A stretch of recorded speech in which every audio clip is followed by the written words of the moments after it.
ఎప్పుడు అంటారేటి పంతులు గారు, పెళ్ళి వైశాఖ మాసంలోనే జరిగిపోవాలి. అయ్యా, మిగతా ఏమందడానికి వాళ్ళు మనసారా ఒప్పుకున్నారు. అమ్మాయి అబ్బాయి జాతకాలు కూడా బాగా కలిసాయి. కలవకపోతే అడ్జస్ట్మెంట్ చేసి కలిపివయ్యా, నీ చేతిలో పనేగా.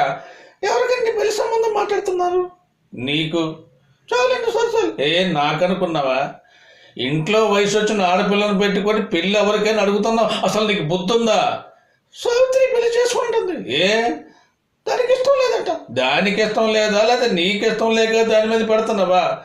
నాకే ఇష్టం లేదు నాన్న. నేను సత్యభావని పెళ్లి చేసుకుంటాను. ఏటి ఆడిలో ఉండే స్పెషల్ క్వాలిటీ? నేను బావని పెళ్లి చేసుకుంటాను, వాడిని ప్రేమించాను.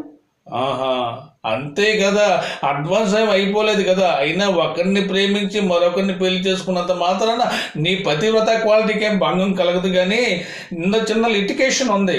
నేను తెచ్చిన సంబంధం చేసుకున్నావు అనుకో, ఆడు నీకే మొగుడవుతాడు. ఆ సత్తిగాని చేసుకున్నావు అనుకో, నీకు నాకు కలిపి మొగుడైపోతాడు. చాలండి సరసాలు, చాలేది కాదు, అరిసి గొంతు వేసుకుని చచ్చడు కాదు.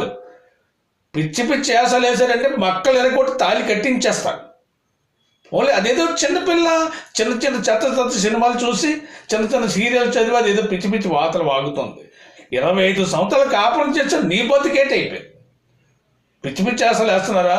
నా మాటకి అప్పీలు అబ్జెక్షన్ ఉండదు. మరి మక్కలు ఎరగొట్టి తాళి కట్టించేస్తాను నేను.